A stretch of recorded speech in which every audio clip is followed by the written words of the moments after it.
En fase experimental, con Aarón del Campo y Teresa Rayón. Hola amigos de la ciencia, bienvenidos un programa más a este podcast, a este programa de radio sobre ciencia llamado En fase experimental, donde cada 15 días os traemos la actualidad científica de la mano de la Sociedad de Científicos Españoles en el Reino Unido, la CERU.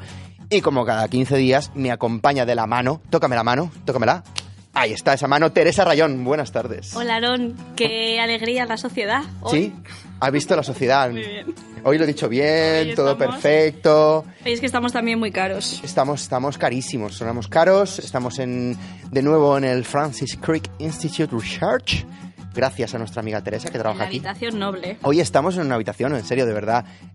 ¿Habéis visto en las películas cuando está el CEO, no? El jefe de la empresa, el dueño de la empresa, y tiene 12 sillas al fondo, una mesa larga, como diría el monte, largo. Madre mía, ya estamos. Ya, se me va. Que, Teresa, ¿dónde, como cada 15 días, fase experimental, nos podéis escuchar, como bien sabéis, en radioxlondres.es, y donde también nos pueden escuchar? En iVoox, iTunes y en la página de la CERU. Buscáis, rebuscáis y... Oye, ponéis en Google, la barra de Google, que es más fácil, ¿no? Ponéis en fase experimental CERU y salimos ahí, tenéis todos los podcasts y todos los programas de radio que llevamos ya 3 temporadas. Y además el programa de hoy va a ser en cierta manera especial, porque si la semana pasada hablábamos con el doctor Manuel Serrano, prácticamente la eminencia mundial en medicina regenerativa, hoy hemos dicho, oye, vamos a seguir subiendo el listón, no lo vamos a bajar en ningún momento, arriba. Y hoy vamos a poder hablar con el doctor Luis Montoliu, que para aquellos que no lo conozcan, difícilmente no lo conoceréis.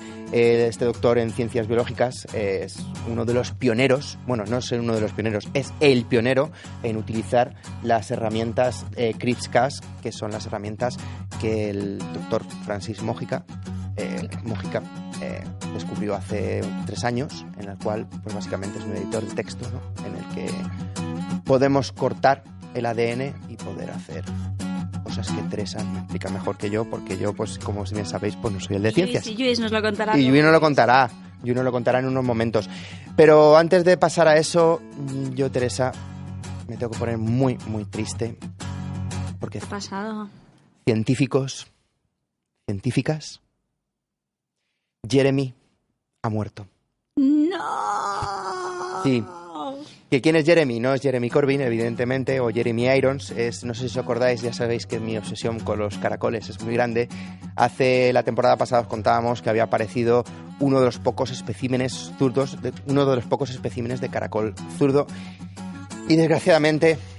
¿Cómo puede ser? Ha fallecido. Este molusco, el caracol Jeremy, era un ejemplar extremadamente raro que se hizo famoso mundialmente por tener la espiral de su concha en el lado izquierdo. Ha muerto de viejo, todo hay que decirlo, ha muerto de viejo a los Una vida feliz. Ha vivido una vida feliz, ha muerto a los 2 años de vida en su casa de Nottingham, en el centro de Inglaterra. Deja viudo a Tomeu. Si recordáis, Tomeu era el caracol mallorquín, que se apareó con él para poder dar una estirpe de caracoles zurdos y conquistar la tierra. Y con la misma mutación genética, y ha dejado 19 crías. Ah, bueno, esto está bien. Que lloran su pérdida. ¿Y también son todos como él? No, eso ya, pues como comentamos, eso pues será en un par de generaciones. En un par de generaciones venideras. Ya os contamos prácticamente en exclusiva aquí en fase experimental la noticia de que en octubre del 2016 el biólogo Angus Davison encontró en un parque de Londres a este ejemplar de caracol que tenía la espiral de su concha, como os digo, hacia el lado izquierdo, al contrario que la inmensa mayoría de sus congéneres. Ahora todos quieren saber más de la vida de los caracoles, se han apuntado, porque claro, lo escucharon aquí primero y dice, ahora todo el mundo se quiere apuntar a la moda del caracol Jeremy. Aunque parezca baladí, el descubrimiento de estos caracoles zurdos es un gran hallazgo, ya que ayudaría a estudiar la genética de los caracoles para descubrir si el resultado de una mutación espontánea o si se trata de un rasgo genético genuinamente heredado. Esta mutación produce, además del cambio en la posición de la concha, que buena parte de los órganos internos, incluidos los genitales, cambien también de sentido, lo que impide que puedan reproducirse con semejantes con la espiral en el lado derecho, o sea que es complicado. La búsqueda de Davison tuvo sus frutos y consiguió, como os contamos, el pasado mayo 2 ejemplares con las espirales a la izquierda. Si os acordáis, pues a través de aquel Tinder que montaron de caracoles, fue Lefty, que fue el primero. No, el primero fue Jeremy y luego fue Lefty, que vino de la localidad de Suffolk, a 210 kilómetros del este de Inglaterra, y luego ya vino nuestro compatriota mallorquín Tomeu, procedente de la granja Caracoles de Mallorca, pues a 2.000 kilómetros más o menos.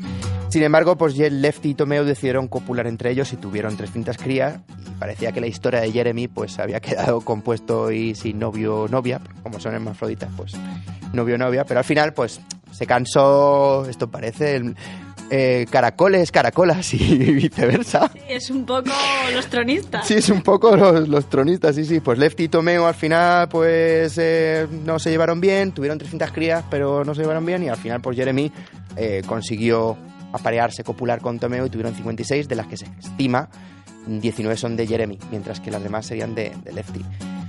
Como decimos, Jeremy murió poco después de viejo y sin tener la oportunidad de conocer a su descendencia. La parte científica, según los investigadores de la Universidad de Nottingham, esto se debe a que las madres, lo que decíamos, nacieron todas las conchas en el lado derecho, pero esto se debe porque las madres llevan en el ADN tanto la versión dominante como la recesiva de los genes que determinan la dirección de la espiral.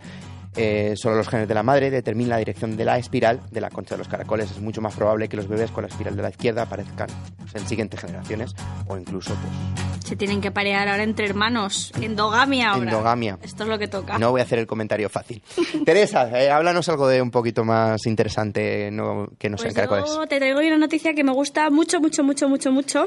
A ver qué te parece, que es sobre la velocidad de los animales. La velocidad de los animales, los caracoles. Los caracoles son conocidos por ser bastante rápidos, pero ¿cuál es el animal más rápido? ¿Cuál es uno de los animales más rápidos por excelencia? Pues el guepardo. Efectivamente. Es el mamífero, y insectos, creo que el que más salta es la pulga, ¿no? Si no me equivoco. Uy, pues esto lo sabes tú mejor que yo, porque y yo... Y el pez, creo que es el merlín, el que nada más rápido. Ah, pues mira, y luego la pregunta sería, ¿y entre un guepardo y un pez, y un pescado, cuál corre más rápido?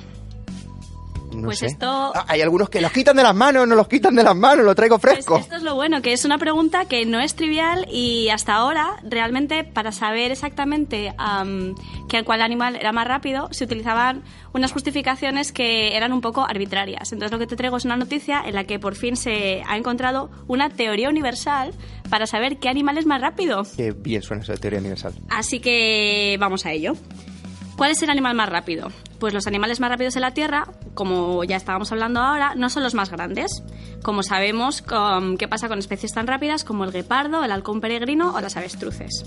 Este verano se publicaba un artículo en la revista Nature Ecology and Evolution, donde unos investigadores en Leipzig, Alemania, describían una ley general que explica por qué los animales más grandes no son los más rápidos. El movimiento es uno de los procesos más fundamentales de la vida. La supervivencia individual de los organismos depende de su capacidad para alcanzar recursos y parejas de apareamiento, escapar de los depredadores o cambiar de hábitat. En el reino animal, los animales de tamaño intermedio, como los guepardos, son las especies más rápidas del planeta, pero no las que cuentan con mayores dimensiones. Con mayor poder y miembros más largos, ¿por qué los gigantes del reino animal no son los que corren más rápido? Las bestias más grandes tienen, en teoría, la máxima velocidad. En principio, por ejemplo, un elefante podría llegar a correr a una velocidad de 600 km por hora. Se han propuesto muchas explicaciones de por qué los animales más grandes son más lentos que las especies más pequeñas, que van desde limitaciones morfológicas hasta la capacidad de los huesos y los músculos para resistir las fuerzas experimentadas durante la locomoción. Sin embargo, como os decía antes, estas explicaciones se aplican para cada uno de los casos y no funcionan igual para todos los animales. Los autores de este estudio han encontrado una ley general para explicar qué animales son más rápidos a través de un modelo matemático. Para ello, han determinado un factor clave para determinar la velocidad máxima a la que llega una especie, el tiempo máximo de aceleración. Para alcanzar una velocidad máxima y generar movimiento, los animales tienen que consumir energía. Este proceso de aceleración está limitado a la cantidad de energía disponible, y los animales más grandes, que tienen más masa corporal, más masa en general, consumen más energía para moverse, por lo que en realidad su tiempo máximo de aceleración es limitado, su velocidad máxima menor que la teórica. El modelo matemático propuesto por los autores permite predecir los límites de velocidad de especies tan variadas como insectos o peces o animales, a partir del tamaño corporal y la locomoción, ya sea en la tierra, en el mar o en el aire, de forma muy ajustada. En el caso de los humanos, aunque somos en promedio un poquito más lentos de lo que predice la fórmula en el artículo, Usain Bolt, el poseedor del récord de los sprints de 100 y 200 metros, se ajusta muy bien a los datos. Y por si esto fuera poco, los autores del estudio han sido capaces de estimar la velocidad máxima de animales extintos como los dinosaurios.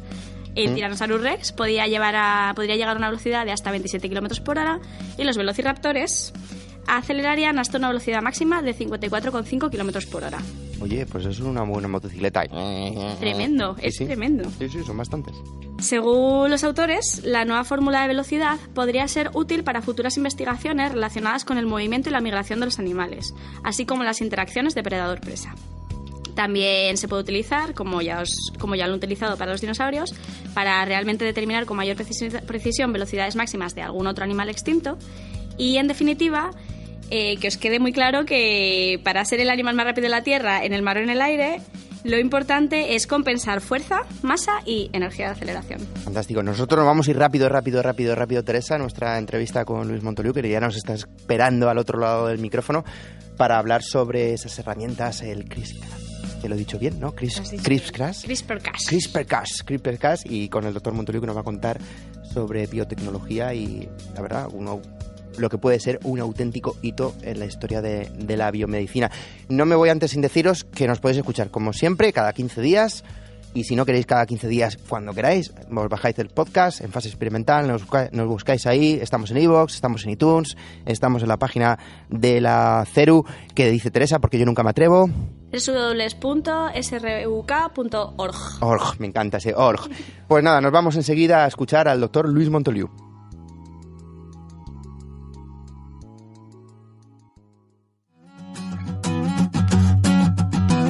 En Fase Experimental, tu espacio de ciencia en radioxlondres.com y en la web de la Comunidad de Científicos Españoles en el Reino Unido.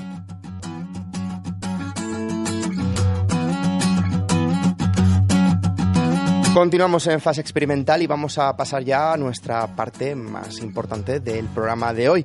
Como os comentábamos al principio, hoy tenemos el placer de contar con nosotros en nuestros micrófonos con el doctor Lluís Montoliu. Y el Lluís Montoliu nos va a hablar, como os comentaba, de la edición genética. La edición genética o la posibilidad de modificar el genoma de un organismo ha revolucionado sin duda la investigación básica en los últimos años. Con esta nueva técnica se busca introducir material genético específico en las células no embrionarias para reparar genes dañados y combatir enfermedades. Para hablar de ello y mucho más, contamos, como os digo, con nosotros con todo un pionero en la utilización de esta técnica y uno de los científicos más reputados a nivel mundial sobre investigación genética. Luis Montoliu es doctorado en Ciencias Biológicas por la Universidad de Barcelona. El doctor Montoliu ha trabajado siempre con organismos modificados genéticamente. Desde 1997 dirige su grupo de investigación en el CNB, el Centro Nacional de Biotecnología de Madrid, y está interesado principalmente en la comprensión de la organización de los genes en los genomas y los mecanismos de control de la expresión genética, utilizando modelos animales modificados genéticamente. El doctor Montoliu se convirtió en pionero de las herramientas CRISPR-Cas en España y en el mundo al comenzar a aplicarlas para la edición genética en su laboratorio hace algo más de 3 años. Un hito que abre la puerta a reescribir el ADN humano, todo un salto conceptual en la historia de la genómica y la medicina. Igualmente ha generado diversos modelos animales para el estudio de enfermedades congénitas humanas, como el albinismo. Además, también hablaremos de ellos, es miembro del Comité de Ética del Consejo Superior de Investigaciones Científicas y encima, además, es un gran divulgador porque tiene charlas TED. Doctor Montoliu, Lluís, buenas tardes. Muchas gracias por estar con nosotros aquí en Fase Experimental. Buenas tardes, encantado de estar con vosotros. Lo he dicho todo, ¿no? Porque tienes un currículum... No, seguro, no te preocupes. Aquí lo que es importante es que soy Lluís y que estoy encantado de estar esta tarde hablando con vosotros. Un placer de contar con una figura dentro de la ciencia española como tú en estos micrófonos. Quería preguntarte, lo primero, ¿qué son los organismos modificados genéticamente? Bueno, llamamos organismos modificados genéticamente a aquellos animales, plantas, microorganismos que han incorporado pues, un material genético adicional que no les es propio y que les aporta unas características adicionales. Estos organismos hicieron fortuna y fama cuando a los 80, en los 90 empezamos a generar plantas transgénicas que se adaptaban mejor a la sequía, que podían crecer en presencia de determinados herbicidas, que eran resistentes a plagas, pero realmente los organismos modificados genéticamente son muy importantes, ya no solo en la biotecnología, sino en la biomedicina. Por ejemplo, han sido imprescindibles para entender nuestro genoma, dado que los genes que tenemos nosotros pues los compartimos mayoritariamente con otros mamíferos, por ejemplo, como los ratones. Y utilizando ratones y aprendiendo cómo funcionan sus genes, lo que acabamos es preguntando y resolviendo cómo funcionan los nuestros. Y en el ratón es relativamente sencillo pues generar estos organismos modificados genéticamente, añadiendo genes o eliminando genes y preguntando qué es lo que le ocurre al ratón resultante. Hablábamos al principio de que eres uno de los pioneros, ya no solamente a nivel de España, sino a nivel mundial, de utilizar las herramientas de edición genética, como es el CRISPR-Cas. Explícanos un poco a los neófitos qué es. Estas herramientas CRISPR, que son las herramientas de edición genética, son una bendición y son un regalo de las bacterias. Siempre que en animales hemos tenido que resolver algún problema que era irresoluble y que teníamos problemas para intentar acercarnos a él, siempre han acudido las bacterias para resolvernos. Sistemas de mutación condicional, sistemas de indicadores, sistemas de expresión inducible y, cómo no, sistemas de edición genética. Lo que Francis Mojica descubrió en las salinas de Santa Pola a principios de los años 90 y que acabó descubriéndolos en unos microorganismos, en un tipo de procariotas que son las arqueas, un tipo de bacterias muy primitivas, acabó viendo que esto era un sistema inmune de estas propias bacterias, que las bacterias utilizaban para defenderse y zafarse de los virus que las infectaban. Las mismas proteínas que están involucradas en este sistema inmune, sacadas fuera de contexto, resulta que son unas tijeras moleculares estupendas, que lo que hacen es, lo que saben hacer perfectamente, que es cortar el ADN, cortar el gen donde nosotros le digamos. Y al cortar el ADN, lo que se activa es un sistema de reparación que desde tiempo inmemorial tenemos en todas nuestras células, en todas las células de cualquier organismo, que lo que intenta es restaurar la continuidad del cromosoma que se ha cortado. Y al restaurar esta continuidad, hasta hacer esta reparación, lo que provoca habitualmente son errores. Se insertan letras y se eliminan letras al azar, con un intento de lo que yo siempre suelo explicar como el efecto cremallera o el efecto velcro, que lo que intentamos es buscar algo de similitud entre las dos cadenas del ADN para intentar restituir la continuidad de la molécula. Y al final, lo único que hemos hecho nosotros es cortar el ADN con estas herramientas CRISPR en un sitio concreto y el resultado es que este gen deja de funcionar.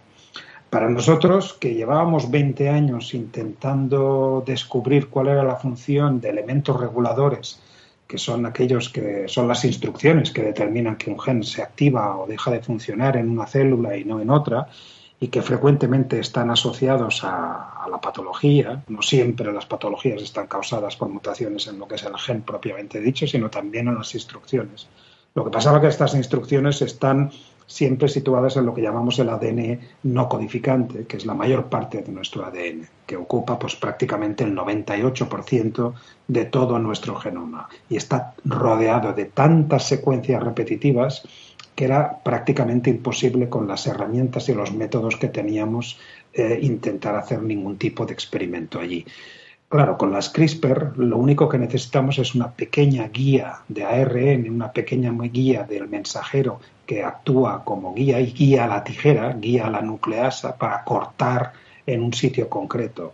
Y ubicando dos de estas guías a ambos lados del elemento regulador que queremos eliminar, pues conseguimos hacer este experimento y conseguimos demostrar que, por ejemplo, con uno de los elementos reguladores de un gen que nosotros estudiamos, que cuando está mutado está asociado a una enfermedad rara, que es el albinismo, como decíais antes, que llevo unos 25 años trabajando con esta enfermedad rara, pues eliminando este elemento regulador teníamos un aspecto, teníamos un fenotipo, teníamos un efecto en los ratones parecido al de generar una mutación en el propio gen, con lo cual demostramos que es igual de relevante generar y tener mutaciones más allá del gen en lo que son las instrucciones, y esto nos va a permitir pues completar el diagnóstico de muchas personas. Hay que saber que en las enfermedades congénitas de un 30 a un 40% de los pacientes que se intentan diagnosticar no se puede diagnosticar clínicamente. Constatamos que son personas que presentan esta condición genética, esta enfermedad rara, pero no logramos encontrar la mutación. Frecuentemente no lo logramos porque solamente buscamos en las partes codificantes, en lo que es el cuerpo del propio gen. Ahora ya tenemos, a través de este tipo de experimentos con CRISPR, ya tenemos otras instrucciones fuera del gen, más o menos alejadas, que también tenemos que investigar, porque si están alteradas también pueden ser la causa genética de esa alteración. Hay quien ha simplificado la herramienta CRISPR como si fuera un editor de texto, ¿no? Un control-C, control-V, un copia-pega. ¿Qué problemas éticos? Porque evidentemente estamos hablando de modificar el ADN. ¿Qué problemas éticos? Tú como miembro del Comité de Ética del Consejo Superior del Consejo de, a ver si lo digo bien, del Comité de Ética del Consejo Superior de Investigaciones Científicas, disculpa. ¿Qué implicaciones éticas conlleva el hecho de poder, como te digo, copiar y pegar? Lo que hay que decir es que toda la precisión molecular que tienen estas tijeras no lo tiene el sistema de reparación. Me refiero que las tijeras, las proteínas que están asociadas a los sistemas CRISPR, que se llaman proteínas Cas, cortan muy precisamente en un lugar concreto del genoma, y en determinadas ocasiones pueden también equivocarse y pueden cortar en secuencias similares. Estas secuencias similares pueden ser genes que sean relevantes y el que generemos mutaciones adicionales de forma no esperada o no controlada puede tener efectos no esperados. Esto sería uno de los problemas, pero este no es el problema más importante. El problema que yo creo que es importante y que suscita unos problemas, unos dilemas éticos y que de momento pide cautela y pide prudencia antes de saltar de lo que son experimentos de laboratorio a la clínica, es la reparación en sí mismo. La reparación en sí mismo no tiene tanta precisión como tiene el corte y además no tiene memoria. El sistema de reparación de una célula, cuando intenta reparar un corte, pues lo va a hacer de una manera determinada, insertará unas letras, eliminará otras, le podemos dar un DNA molde para que lo use para copiar y para que sea el DNA que dirija la replicación y dirija la corrección de la secuencia que queremos modificar, pero esto no va a ocurrir en todos y cada uno de los casos y además en cada una de las células en las cuales se produzca esta reparación va a ser distinta.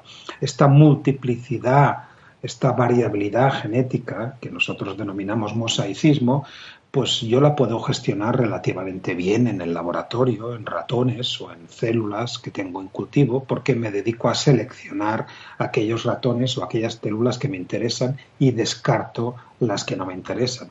Pero esto no lo puedo hacer con pacientes, como podéis entender. Entonces, cuando es un copia y pega, pero hasta cierto sentido un poco imperfecto, porque no conseguimos pegar lo que queremos siempre. Todavía es imperfecto porque no tenemos control del sistema de reparación.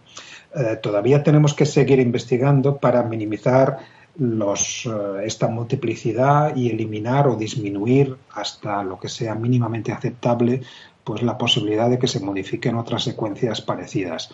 Mientras no tengamos estos riesgos controlados, que nunca van a ser cero, pero esto es como cualquier actividad humana, cualquier intervención terapéutica, nunca tiene un riesgo cero, siempre tiene un riesgo, pero los riesgos tienen que ser aceptables, tienen que ser mínimos y los beneficios tienen que superar muchísimo los riesgos. Entonces, cuando lleguemos a esta situación, estaremos en disposición de saltar a la clínica. Y esto cuando nos referimos a intentar desarrollar estrategias terapéuticas para tratar a personas adultas, para tratar a personas que están afectadas, como cualquiera de los millones de pacientes que hay. Por ejemplo, en España hay 3 millones de pacientes afectados de alguna de los miles de enfermedades raras o de las decenas de millones que hay en toda Europa, que en estos momentos, pues la mayor parte de los casos no tienen cura y pues los sistemas nacionales de salud no tienen respuesta para ello, con lo cual tenemos que seguir investigando y desarrollando estrategias terapéuticas basadas en la edición genética que lleven estas herramientas de precisión, de edición, como decías tú, como de edición de texto, de remover una letra y introducir la letra correcta, lo lleven a la célula adecuada y se consiga restaurar la función génica y esto se consiga en un número significativo de células con el mínimo riesgo posible. Mientras esto no lo consigamos, pues no es prudente utilizarlo esto en la clínica todavía. Yo quería hacer un pequeño paréntesis porque ha sacado un nombre a la palestra, el del microbiólogo Francis Mójica, el alicantino de Elche concretamente. Este señor, ¿cuándo va a tener el premio Nobel de Medicina? Porque se ha estado en todas las quinielas y nos tenemos que remontar a Severo Ochoa, que por cierto ganó el premio Nobel con pasaporte americano. ¿Por qué es tan complicado que un español consiga el premio Nobel si Francis Mójica tiene todas las papeletas para poder ganarlo? Claro, investigadores españoles que han hecho y que hacen cosas relevantes tenemos muchos, afortunadamente. Afortunadamente las buenas ideas están en todas partes y están en todos los países.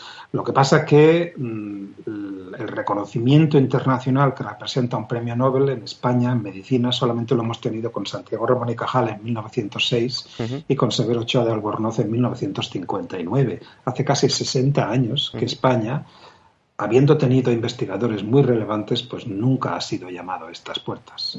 Ahora tenemos un investigador que es Francisco Juan Martínez Mójica, Francis Mójica, que realmente ha contribuido de forma relevante con su investigación básica, estudiando el sistema inmune de las bacterias, a permitir que otros desarrollaran, a partir de sus fundamentos, desarrollaran estas herramientas de edición. Él nunca trabajó en edición ni pensó que sus descubrimientos podrían tener ningún tipo de interés en edición. Pero esto es la belleza de apostar y de investigar por el conocimiento.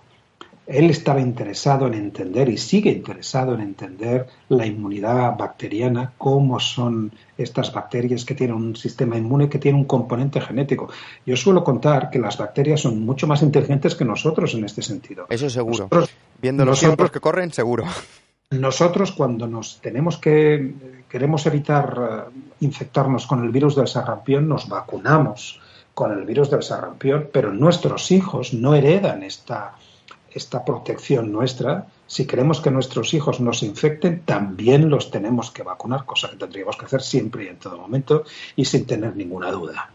Ahora bien, las bacterias, cuando aprenden a defenderse de un virus, esa resistencia, dado que tiene un fundamento genético, que son precisamente los elementos CRISPR, esa resistencia la traspasan a sus hijas y estas a sus hijas, etcétera. Con lo cual hay un componente genético, es un mecanismo de defensa que es adaptativo porque aprende y lo va traspasando a la descendencia. De ahí que, basado precisamente en este fundamento genético, que casi 15 años después de que se descubrieran estos elementos por Francis y otros microbiólogos que le siguieron, otros investigadores, en el año 2012, por lo menos 3 investigadores, sino otros, Emmanuel Charpentier, Jennifer Doudna y Virginijus Signis, un lituano que también hay que tener en cuenta, se dieron cuenta que estos sistemas inmunes podían servir para editar secuencias genéticas.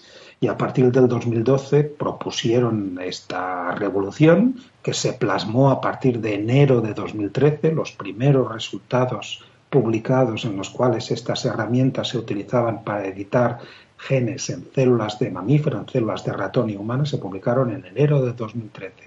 Y aquí estamos, en octubre de 2017, unos 4 años más tarde, más de 4 años y medio más tarde, ya discutiendo de las aplicaciones terapéuticas. Nunca antes un invento, un hallazgo, un descubrimiento en biología había sido trasladado tan rápidamente de lo que es el laboratorio y de lo que son los sistemas preclínicos a casi estar a las puertas de los sistemas clínicos. De hecho, sin el casi, en octubre del año pasado, recordaréis que por lo menos 1 o 2 pacientes en China, en Guangzhou, que fueron ya desahuciados, pacientes de cáncer que habían sido sometidos a quimio y a radioterapia y sin resultados, se les extrajeron linfocitos T de su sangre y estos linfocitos se utilizaron fuera del cuerpo, en el laboratorio, para inactivar un gen que es un gen que se llama PD1, que es el que realmente actúa como si fuera un freno del sistema inmune.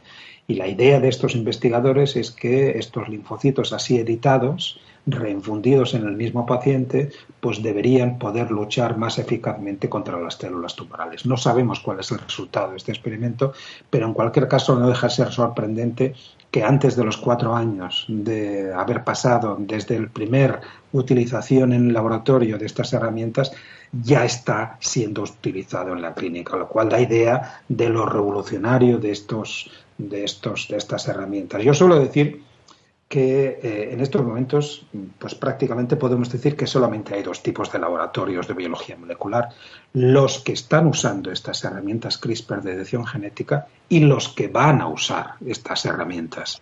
Y no hay más, prácticamente nos tenemos que remontar al año 81-82, cuando Karim Mullis describió la reacción de la polimerasa en cadena de amplificación de ADN y generó una revolución similar. Yo creo que la de CRISPR es incluso más importante. Hoy en día, gracias a Karim Mullis, no hay laboratorio de biología o de genética o de bioquímica que no tenga una máquina de amplificación de ADN, una máquina de PCR. No concebimos un laboratorio sin una máquina de PCR. Hay múltiples aplicaciones. Pues lo mismo nos pasa con las CRISPR. No hay semana en la cual la imaginación, que es el único límite que nos dejan las herramientas CRISPR, no hay semana en la cual no se hagan públicas nuevas y sorprendentes aplicaciones, desde diagnóstico, desde las últimas que conocimos hace la semana pasada, que eran herramientas de edición ya no de ADN, sino herramientas de edición del propio ARN, del mensajero que está entre el gen y la proteína. Y probablemente lo más sorprendente es lo que hicieron investigadores de la Harvard Medical School, del laboratorio de George Church, a principios del mes de julio, cuando codificaron nada menos que 5 fotogramas de una pequeña película de una yegua galopando dentro del genoma de unas bacterias. Esa noticia la comentamos aquí el año pasado. Yo suelo decir que esa notición, ese experimento, cuando la gente pregunta ¿esto para qué sirve?, esa no es la pregunta. Lo que hay que congratularse y decir que gracias a las CRISPR es posible codificar información de imagen dentro del genoma de una bacteria. ¿A dónde nos va a llevar este descubrimiento? No lo sé todavía, pero precisamente, de nuevo, eso es la belleza y el poder de la investigación básica, que nos permite hacer cosas sorprendentes y que quizá dentro de un tiempo alguien las va a leer desde un ángulo distinto y se va a dar cuenta que tienen una aplicación que en estos momentos no podemos ni imaginar. Luis, y volviendo ahora un poco a las posibles aplicaciones de estos mecanismos de edición genética, ¿qué te parece si hablamos un poco de la modificación genética de embriones? Aaron, ¿tienes por ahí? Sí, quería preguntarle cuál es la diferencia entre editar lo que son embriones humanos y editar el genoma adulto. ¿Cuáles son los riesgos? Bueno, en España la diferencia es que una cosa está permitida y la otra cosa es ilegal. La edición del genoma de embriones, esto quiere decir la modificación irreversible del genoma que pueda ser transmitido a la descendencia, esto no está permitido en nuestro país. Nuestro país es signatario del Convenio de Oviedo, que se firmó en el año 97, año famoso donde los haya, porque es el año que nació Dolly, el año en el cual, pues gracias a los descubrimientos de la clonación de muchos mamíferos, pues hubo muchos debates y muchas discusiones, y al final de ese año se firmó este convenio que limitaba pues el rango de acción de muchas técnicas, en concreto la modificación irreversible del genoma de embriones. No todos los países firmaron, por ejemplo, Reino Unido no lo firmó, Alemania no lo firmó, pero por motivos distintos. Reino Unido porque lo consideraba demasiado estricto, Alemania porque lo consideraba demasiado laxo. Sabéis que Alemania, por ejemplo, a diferencia de en España nosotros podemos utilizar embriones humanos que son residuales, descartados de las clínicas de infertilidad, una vez los progenitores ya han dado cuenta y han utilizado los que necesitaban para tener su descendencia. Si ellos están de acuerdo, si el proyecto que el cual vamos a realizar durante unos pocos días, los pocos días que en los cuales nos da la ventana temporal de trabajo, podemos utilizarlos. Nosotros en España, siempre y cuando no modifiquemos el genoma, pero en Alemania, por ejemplo, no se pueden ni tan solo hacer este tipo de experimentos. Todos los embriones que son residuales son descartados, son destruidos inmediatamente. No hay embriones humanos en este país, ¿no? Estados Unidos, China y Japón tampoco firmaron, con lo cual el tipo de experimentos en los cuales en estos momentos investigadores están realizando este tipo de ediciones en embriones humanos durante unos pocos días de desarrollo en el laboratorio, pues los vamos a tener que leer que ocurren en Reino Unido, en Estados Unidos y en China, que son realmente donde se están publicando. ¿Cuál es mi opinión? Mi opinión, yo creo, siempre digo, que no tenemos todavía una buena pregunta que debamos resolver y que debamos responder editando embriones. Por ejemplo, si lo que pretendemos es utilizar las CRISPR para modificar una mutación y para restaurar una mutación, la realidad es que antes de corregir estos embriones y antes de asumir estos riesgos que os he contado antes, estos riesgos de esta multiplicidad de correcciones que ocurren, la posibilidad de generar mutaciones en secuencias parecidas, antes de asumir estos riesgos, podemos aplicar tecnologías que son muy robustas y que están en todas las clínicas de infertilidad, que son, por ejemplo, el diagnóstico genético preimplantacional. Una pareja que sospecha que puede transmitir una mutación a sus hijos, pues dona el esperma y dona los óvulos, se genera una fertilización in vitro, los embriones son biopsiados, se les extrae una celulita de cada uno de estos embriones y con esta celulita se puede utilizar para hacer un diagnóstico genético. ¿Eso no sería un bebé de diseño? ¿Eso no sería que nos acerquemos a tener bebés de diseño? No, porque lo único que hacemos, estamos seleccionando aquellos que son portadores de la mutación y los que no lo son. Y les damos a la pareja. La diferencia sería si buscáramos que esos embriones fuera el gen de los ojos azules o el gen de la inteligencia. Yo que soy mucho de referencias cinematográficas, no sé si recordáis la película Gattaca, en la cual se modificaba genéticamente a las personas. Siempre estamos pensando en las aplicaciones que tengan un objeto terapéutico. Las modificaciones que tienen un objeto eugenésico, que es a las que os estáis refiriendo, que son las de mejora, las de aumento de caracteres, el aumento de belleza, de inteligencia, suponiendo que supiéramos cuáles son los genes que están asociados a la inteligencia, pues evidentemente esto está fuera de toda discusión, esto no está sobre el papel. Pero yo suelo decir, completando lo que os estaba diciendo, que la modificación de los embriones no es necesaria porque podemos aplicar estos diagnósticos para separar los embriones que portan la mutación de los que no la portan. Y los que están libres de mutación son los que finalmente se van a implantar. Si aplicáramos el diagnóstico genético preimplantacional sistemáticamente, pues podríamos controlar o eliminar gran parte de las enfermedades congénitas. Hay muy pocos casos, muy pocas parejas que no puedan utilizar este diagnóstico. Por ejemplo, hay mutaciones que son dominantes y si uno de los progenitores pues es homocigoto, tiene las dos copias de su gen, las que heredan del padre y de la madre,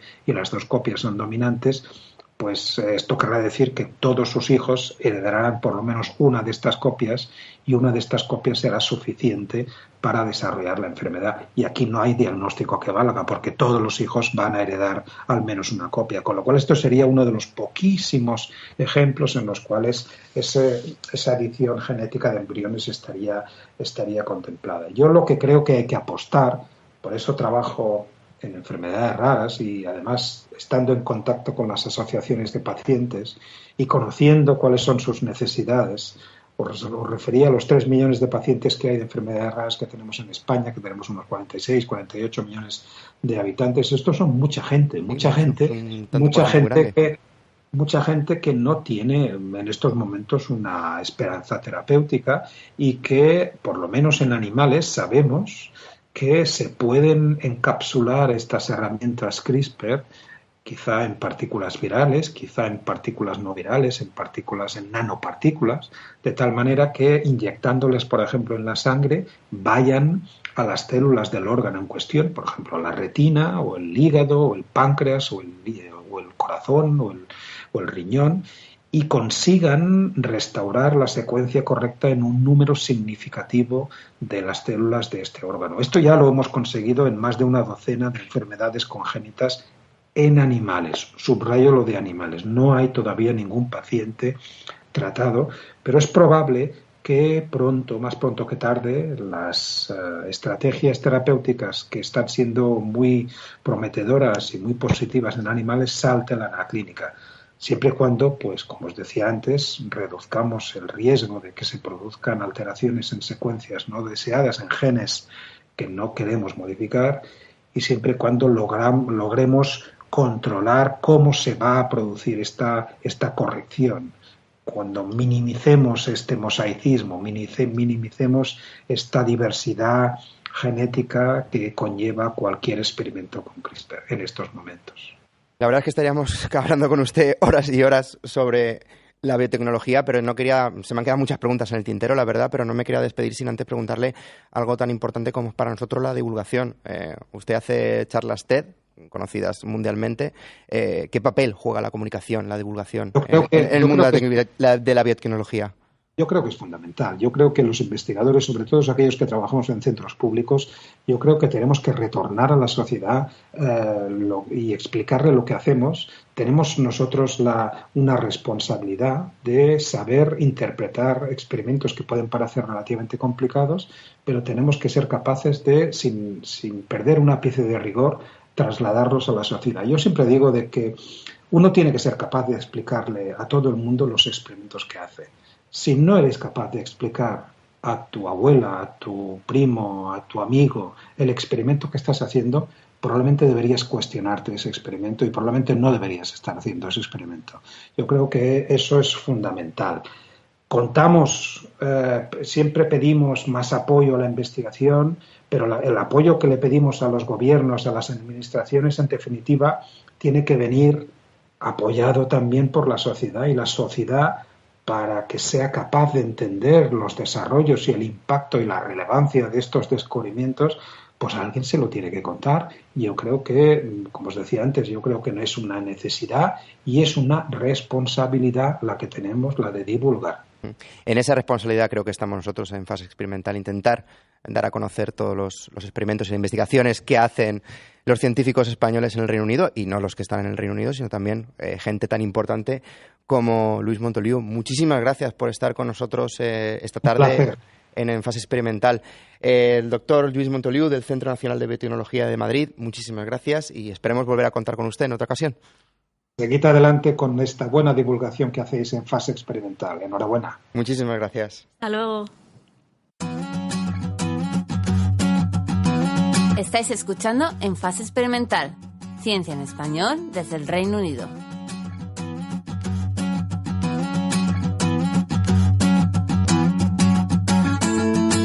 Acabamos de escuchar al doctor Lluís Montoliu del Centro Nacional de Biotecnología en Madrid y la verdad es que ha sido un auténtico placer escucharlo, ¿no, Teresa?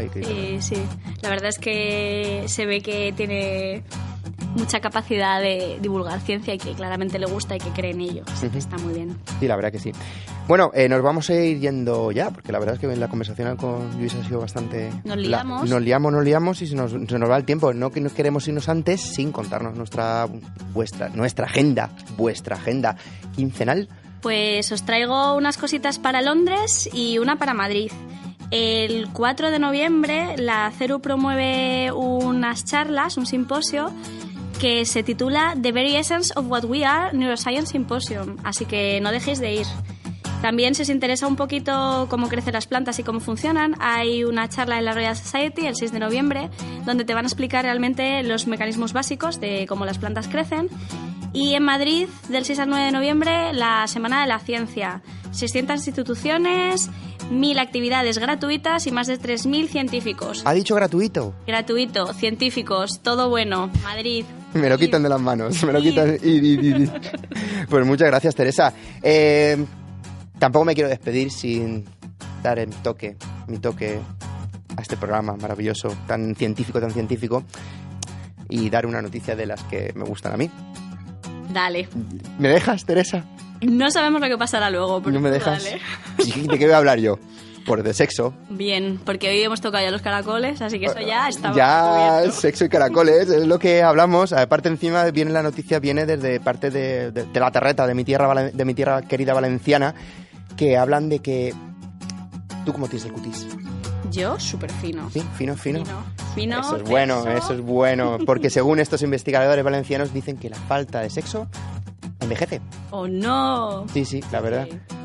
Según los investigadores del Instituto Cabanilles de la Universidad de Valencia, estos investigadores han propuesto estudiar las consecuencias evolutivas de que los machos con una tasa de apareamiento reducida envejezcan más rápidamente debido a los costes fisiológicos asociados a la frustración sexual.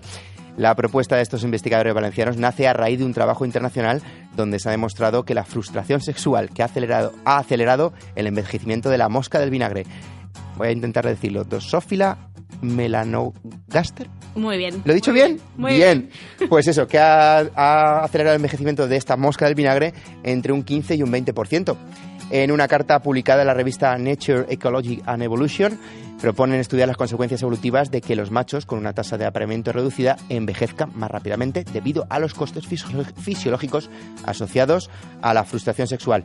Según estos investigadores, los costes de la frustración sexual tenderán a incrementar la diferencia en el éxito reproductivo de diferentes machos, lo cual tenderá a intensificar la selección sexual.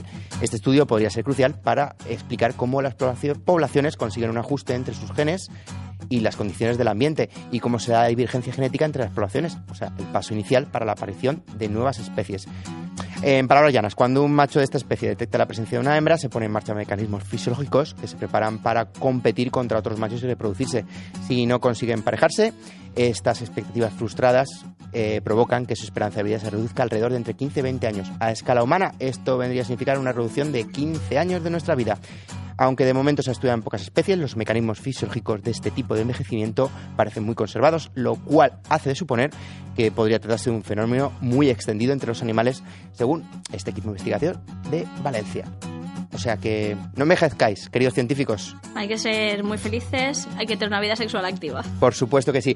Nos vamos a despedir en este programa, en este segundo programa de Fase Experimental de la tercera temporada, en el que hemos hablado con el doctor Luis Montoliu, y como siempre despedir a mi queridísima compañera Teresa Rayón. Muchísimas gracias. A nuestro queridísimo y amadísimo técnico de sonido Carlos Bricio y el que os habla, Aarón del Campo. Os esperamos dentro de 15 días. Os traeremos otro invitado muy especial. Y como siempre digo, amigos, que la ciencia os acompañe. Adiós. Y no envejezcáis. En Fase Experimental, todos los martes, jueves y sábados de 3:30 a 4 de la tarde.